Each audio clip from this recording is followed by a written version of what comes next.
Assalomu alaykum husn savdo kuzatuvchilari. Sizlarga zamonaviy, ya'ni shov-shuvga sabab bo'lgan eko tandirimizni, ya'ni zamonaviy tandirimizni jonli, noldan non pishiq holatigacha jonli ko'rsatib bermoqchimiz. Ya'ni nima demoqchimiz? Barcha savollarga javob bo'ladigan umiddamiz. Ko'rishlar mumkin. Xudo xohlasa tayyor holatda sizlarga ko'rsatamiz.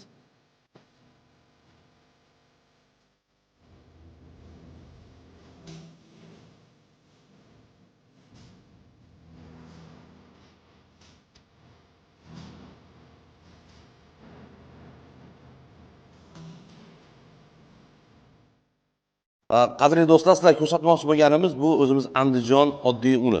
Nima sababdan Andijonni tanladik? Sababi eko tandirimizda oqib ketmas imkoniyati bor. Shuning uchun Andijon nonida ham qanaqa ko'rinishda, Andijon unida ham nonlarimiz qanaqa chiqishini Novvoy akamizdan birgalikda o'zimiz ko'rmoqchimiz. Bu jonli bo'ladi, xudo xohlasa sizlarga ham to'liq yana obzorni ko'rsatamiz. Andijon uni tanlashimiz sababi nonlari yaxshi. Ko'tarishi, nimasi, mazasi, manzasi. Bir xil chiqaradi. Bir xil chiqaradi. Bunda hozir yana zo'r tomoni sizga ham, bizga ham Qulay. Bemalol bir insonni nonga tushunchasi yo'q. Hamma yo'q. Odamni chaqirib bemalol ishlasa bo'ladi. Bo'ladi.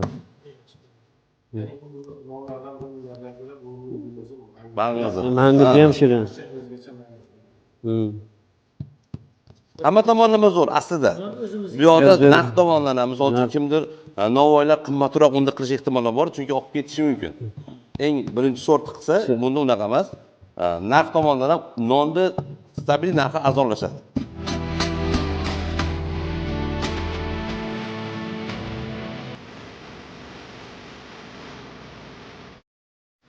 Mana xudo xolasa bu o'zbek nonlarining mana shu sezinak mujlariga boy, bo'lib vitaminga boy nonlar qilib mana xudo xolasa shiringina chiroyli pishirib beramiz-da. Mana sedanani o'ziga xos, sedanani ham odamning organizmiga foydali jihatlari bor.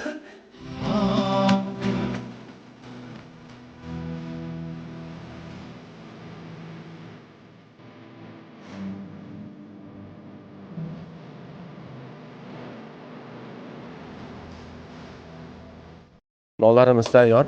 Eshigimiz ochilsa, eko tandurga qarab yo'l oldi nonlarimiz. Xudo xolasa bir pishishini mana aziz kuzatuvchilar bir ko'rasizlar o'zingizlar bilan. Shov-shuvga ega bo'lgan eko tandurimizga keldik. Eko tandurimizga mana o'zimizni Javdar Andijon unlarini yopib sinamoqchimiz mana. Qani Andijon unlarini qanday pishirib bera oladi? Xudo xolasa.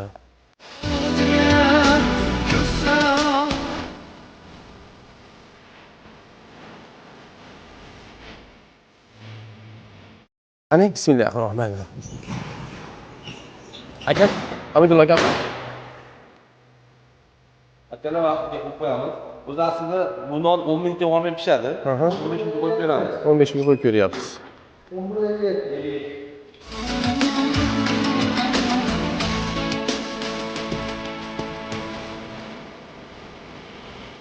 Abdulloh aka, bu pechkani rasxoti qanaqa ekan endi? Bu rasxoti mahsul bo'lyaptimi yo bo'lmayaptimi endi? Men hozir boshida bu elektr pechkamizni ko'rganda qiziqmoqimcha o'zi soatiga 18 kilovat elektr energiya sarf qiladi, beryapti. Bizda qizish jarayoni o'zi 40 minutda tayyor bo'ldi. O'sha paytda 16 kilovat elektr energiya sarf qildi. Hozir nonni solib kirgizganimizdan beri mana 5 minut, 10 minutcha bo'lib qoldi. Hali rasxot olgan yo'q. Hozir o'chgan, o'zini temperaturasiga yetganda issiqlikda ushlab turibdi, hech qanday rasxot olmayapti. Elektr energiya ketmayapti. Undan chiqib mana shu boshida qizdirib olguncha mana shu aytilgan energiyani sarf qiladi-da, keyin non pishish jarayonida o'sha energiya sarf qilmaydi ekan. Endi qiladi, o'ta oz, bu sekundda qo'shyapti, ajratyapti. Bu amper o'ta ozgina kuch. Bu degani pishib turgan jarayonda 2 kilovatdan 3 kilovatgacha elektr energiya o'ynab turadi. Buni sekundlarda. Hozir mayda tovush chiqyapti. Taxta qilib bu tovush chiqayotgan tovush endi o'zida tok beryapti, tok kerak emasligi uchun avtomat tashlab o'chiryapti. Bu termostatlar bor o'zini. Bedagi ham pastda alohida, elektr isitgichlari yuqorida. Mana shu o'zi ajratyapti mana shu. Qo'shganda amper ko'rsatadi, o'chib qolyapti. Rasxot demak yo'q rasvoti yo'q. Boshida ish qizib olguncha o'zicha Ha. rasvot qiladi. Qizib olgandan keyin o'sha rasvoti yo'q hisobida Yo'q, yo'q. pishirib mahsulot pishirib bersa bo'laveradi. Endi biz buni mana shu Qancha 1 soatda ekan? qancha non pishishiga qarab turib 1 minutda nima desam bo'ladi hali 1 soatda nechta non chiqadi? Nechta non chiqaveradi? Ha, uni shuni hisoblab olsak bo'ladi. Biz 1 soatda qancha yana rasvoti bor bu narsa. Lekin ularni berganidan ham oz olyapti. Oz olyapti, oz xarajat qilyapti. Demak, shu boshida berganda haqiqatan to'g'ri 40 minut ichida qizib olguncha Qulayligi nihoyatda yaxshi. qulay.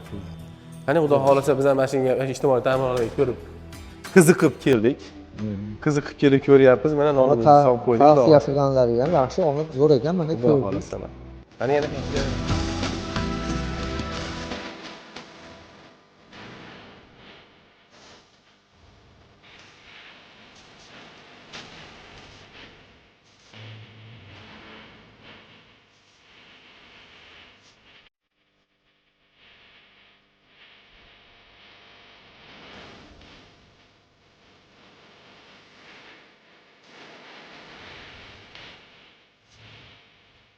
Qadrli do'stlar, nonimiz pishdi.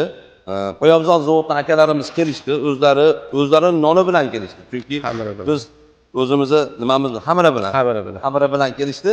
Buni ko'ramiz, ishlatamiz, ma'qul bo'lsa shu zavodga olib boramiz deydi. Nimrod aka nima ish nonga?